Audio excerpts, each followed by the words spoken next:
Guys, അപ്പം ഞാൻ ഒരു റൈസ് ഉണ്ടാക്കാൻ പോകണം. എന്ത് റൈസ് എന്ന് പറയാം, സാധാരണ നമ്മൾ പാവം അരിയാണ്. കാരണം പാവപ്പെട്ടവരുടെ അരിയാണ് റേഷൻ അരി. അപ്പോൾ റേഷൻ അരി ഉള്ളിടത്തോളം കാലം നമുക്ക് ആ അരി വെച്ച് എന്ത് വേണമെങ്കിലും ഉണ്ടാക്കാം ഗൈസ്.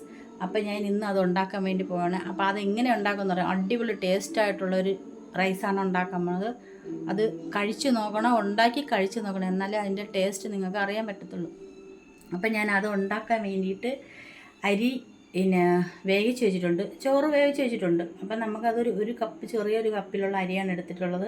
അത് നല്ലതുപോലെ കഴുകണം. കാരണം ഇപ്പോഴത്തെ അരി കൊള്ളത്തില്ല, കരിച്ചയും ഇതൊക്കെ ഉള്ളത് കൊണ്ടിട്ട് കൊള്ളില്ല. അതുകൊണ്ടിട്ട് ഞാൻ നന്നായിട്ട് കഴുകി വൃത്തിയാക്കിയിട്ട് ഉപ്പും നാരങ്ങാനീരും എണ്ണയൊക്കെ ഒഴിച്ചാണ് ആ ചോറ് വേവിച്ചത്. കാരണം അങ്ങനെ വേവിച്ചാലേ ആ ചോറ് നല്ലതായിട്ട് നല്ല നമ്മളെ ബസുമതി റൈസ് പോലെയൊക്കെ ഇരിക്കത്തുള്ളൂ. അപ്പോൾ അത് വേവിച്ച് വെച്ചിട്ടുണ്ട് ഗൈസ്. അപ്പം അതിൻ്റെ കൂടെ എന്താണ് റൈസാണ് ഉണ്ടാക്കണം. ആ റൈസിന് എന്താണ് ഇപ്പുറത്തെ സൈഡെന്ന് അറിയണ്ടേ.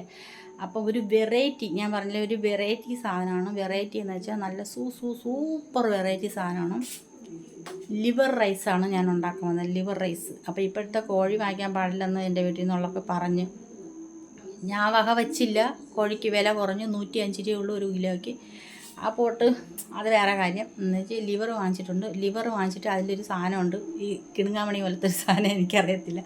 അത് മാറ്റി വെച്ചിട്ട് ഞാൻ ലിവർ മാത്രം ക്ലീൻ ചെയ്ത് നല്ല മഞ്ഞപ്പൊടിയൊക്കെ ഇട്ട് നല്ലതുപോലെ കഴുകി വൃത്തിയാക്കി ഞാനിവിടെ വച്ചിട്ടുണ്ട്. അപ്പോൾ അതിന് വേണ്ടിയിട്ടുള്ള മസാലയൊക്കെ തയ്യാറാക്കി വെച്ചിട്ടുണ്ട്, ഞാൻ കാണിച്ചു തരാം. ഞാൻ ചോറ് വേവിച്ച് വെച്ചിട്ടുണ്ട്, കണ്ട നല്ല ഇതാണ് ഈ പരുവത്തിൽ വേവിച്ച് വെച്ചിട്ടുണ്ട്. അപ്പോൾ ചോറ് വേവിച്ച് വെച്ചിട്ടുണ്ട്. ഈ സാധനം എടുത്ത് ഞാൻ നന്നായിട്ട് മഞ്ഞപ്പൊടിയൊക്കെ ഇട്ട് കഴുകി വൃത്തിയാക്കി വെച്ചിട്ടുണ്ട്. ഇതെല്ലാം നല്ലതുപോലെ ക്ലീനാക്കി വെച്ചിട്ടുണ്ട്. അപ്പോൾ ഇതിന് ചേർക്കേണ്ട മസാലക്കൂട്ട് സവാള, തക്കാളി, പകുതി നാരങ്ങ നീര്, അത്രയേ ഉള്ള സാധനമേ ഉള്ളൂ. അപ്പം പകുതി നാരങ്ങ നീര്, ഈ മുളകാണ് എടുത്തിട്ടുള്ളത്. ഇത് നല്ല എരിവുണ്ട് ഈ മുളകിന്.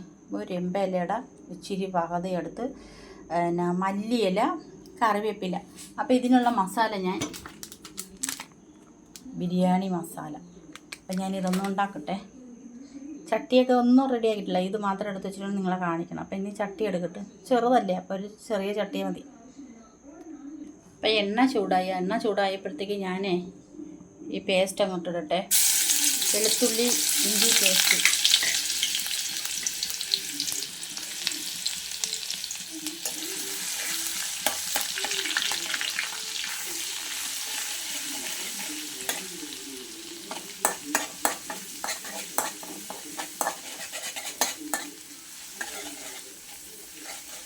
ഇതിൻ്റെ പച്ച മണം മാറി വരുമ്പോഴത്തേക്കും നമുക്ക് ബാക്കി 2 പച്ചമുളക് ഇടാം.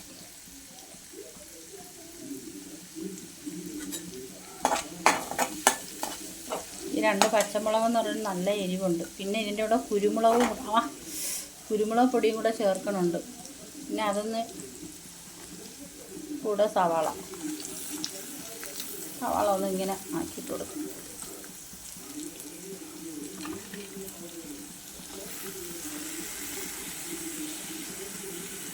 നമ്മൾ ആസ്വദിച്ച് ഉണ്ടാക്കണം, എന്നാലേ നമുക്കത് എന്ത് ഫുഡായിരുന്നാലും കഴിക്കാൻ നമുക്കത് രുചി തോന്നത്തുള്ളൂ ഗൈസ്.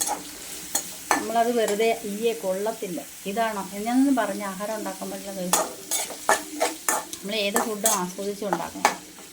നമ്മൾ നന്നായിട്ട് ഫുഡ് ഉണ്ടാക്കുമ്പോൾ നല്ലതുപോലെ അത് നല്ല രീതിയിൽ വരാൻ വേണ്ടിയിട്ട് എന്നാൽ നല്ല ഫുഡായിട്ട് ഉണ്ടാക്കും.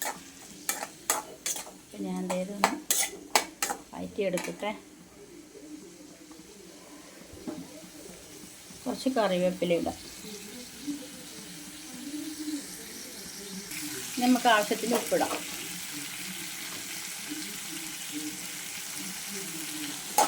ഉപ്പിട്ടിട്ട് നമുക്കിനി തക്കാളി ഇടാം.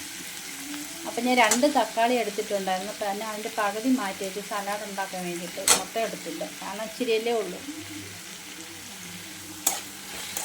എല്ലാം കുറച്ച് എല്ലാം ഒത്തിരി ഒന്നും ഉണ്ടാക്കി കളയേണ്ട ആവശ്യമില്ല. അപ്പോൾ ഇച്ചിരിയൊക്കെ ഉണ്ടാക്കുമ്പോഴത്തേക്ക് അതനുസരിച്ച് എടുത്താൽ മതി. നമ്മൾ അതിലോട്ട് ഞാൻ ഒരു നാരങ്ങ നേരത്തെ എടുത്തിട്ട് പകുതി എടുത്ത് ഞാൻ ചോറ് വയ്ക്കാൻ വേണ്ടിയിട്ട് പകുതി ഇത് ഇത്രയുണ്ട് നാരങ്ങ നീര്. അപ്പോൾ ഇത് പിന്നീട് ഒഴിച്ചു കൊടുക്കാം കേട്ടോ. അപ്പം ഞാൻ നാരങ്ങ നീര് ചേർത്തിട്ടുണ്ടായിരുന്നു. പിന്നെ ഇത് ഇച്ചിരി മസാലപ്പൊടി, മുളക് പൊടി, മല്ലിപ്പൊടി, മഞ്ഞൾപ്പൊടി, ഇത്രയും മസാലപ്പൊടി ചെറുത് സ്പൂൺ അളവിൽ ചെറുതായിട്ട് ചേർത്തിട്ടുള്ളൂ. നനഞ്ഞ പാത്രം അതിൻ്റെ മസാല ഇരിക്കും. പിന്നെ നമുക്കിനി ആവശ്യത്തിന് കുരുമുളക് പൊടി ചേർക്കാം.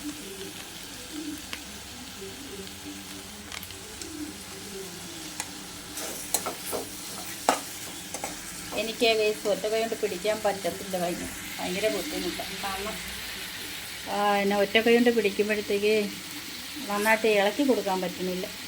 അതിൻ്റേതായിട്ടുള്ളൊരു ബുദ്ധിമുട്ടുണ്ട്. അവിടെ നിങ്ങൾ കാണാം, ഞാൻ ഇങ്ങനെ ഇളക്കുമ്പോൾ അത് അങ്ങോട്ട് പോകണം. അപ്പം ഞാൻ ഇതൊന്ന് മിക്സ് ആക്കിയിട്ട് ഞാൻ കാണിച്ചു തരേ. അപ്പം ഞാനിതേ ബിരിയാണി മസാലയും കൂടെ ചേർത്തിട്ടുണ്ട്. അപ്പം ഗേസ് ഞാൻ പറയണമെന്ന് വെച്ചാൽ എൻ്റെ രീതിയിലാണ് ഞാൻ എല്ലാ പാചകവും ചെയ്യുന്നത്. ഞാൻ മറ്റുള്ളവരെ അനുകരിച്ചിട്ടില്ല ചെയ്യുന്നത്. ഞാൻ എൻ്റെ രീതിയിൽ എൻ്റെ ഇഷ്ടത്തിനാണ് ഉണ്ടാക്കുന്നത്. അപ്പോൾ അതിൻ്റേതായിട്ടുള്ള രുചിയൊക്കെ എനിക്ക് കിട്ടുന്നുണ്ട് കേട്ടോ. അപ്പം ഞാൻ ഇനി നമ്മുടെ മെയിനായിട്ടുള്ള ആളിനെ ചേർക്കട്ടെ. അപ്പം ഞാൻ അതേ എല്ലാ മസാലയും ചേർത്ത് വെച്ചിട്ടുണ്ട്. അപ്പോൾ ഇച്ചിരി തുള്ളി വെള്ളം ഒഴിച്ചു കൊടുക്കും. കാരണം അതിൽ വെള്ളം കിട്ടും, എന്നാലും നന്നായിട്ട് വേകണ്ടേ, വേകാൻ വേണ്ടിയിട്ട് നല്ലതുപോലെ വേകണം. അപ്പോൾ ഈ വെള്ളത്തിൽ ഇതേ ഒരു കപ്പിൻ്റെ വെള്ളമാണ്. 1 കപ്പ് എടുത്തിട്ടുണ്ട്, 1/4 കപ്പ് എടുത്തിട്ടുള്ളൂ. 1 ഗ്ലാസ് വെള്ളത്തിൽ 1/4 ഗ്ലാസ് അളവേ ഞാൻ ചേർത്തിട്ടുള്ളൂ. അപ്പോൾ ഇനി അതവിടെ ഇരുന്ന് അടച്ചു വെച്ചിരുന്ന് കുറേ സമയം ഇരുന്ന് വേകട്ടും. നന്നായിട്ടിരുന്ന് വേകണം, വേഗാതെ എടുക്കാൻ പറ്റത്തില്ല, വേകട്ടെ. അപ്പം ഞാൻ ചോറ് തട്ടുവാണേ. ഞാൻ പറഞ്ഞില്ലേ കൊച്ചു പാത്രത്തിലുള്ളതേ ഉള്ളൂ. ഞാൻ ചോറ് തട്ടിയിട്ട് മിക്സ് ആക്കും.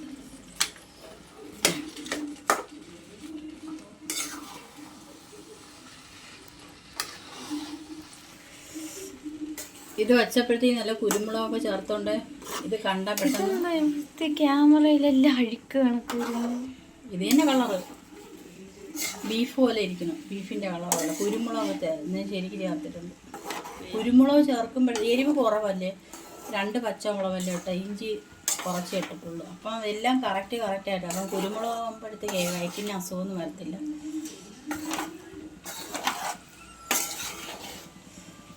അതുപോലെ ഞാൻ നെയ്യ് ചേർത്തിട്ടില്ല, സൺഫ്ലവർ ഓയിലാണ്.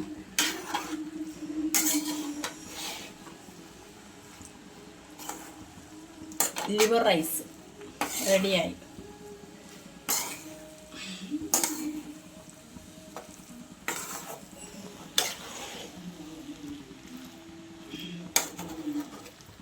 അപ്പം നമുക്കിന്ന് അടപ്പ് തുറന്നു. ഞാൻ ഇച്ചിരി മല്ലിയില എടുക്കണം. ഇതേ ഞാനൊന്ന് കോരട്ടെ.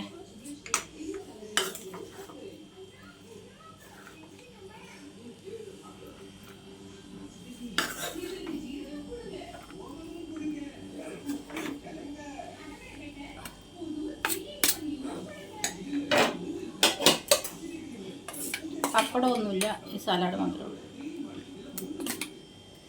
ഞാൻ തന്നെ ടേസ്റ്റ് ചെയ്ത് നോക്കാം. ടെസ്റ്റർ ഞാനാണ് ടേസ്റ്റ് ചെയ്തത്. ചൂടാകാൻ അത് ഇത് മാത്രം കഴിച്ചോ.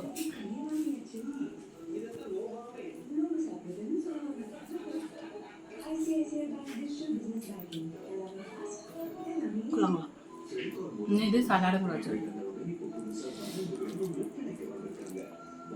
ബീഫ് വെന്തതുപോലെ ഇരിക്കും.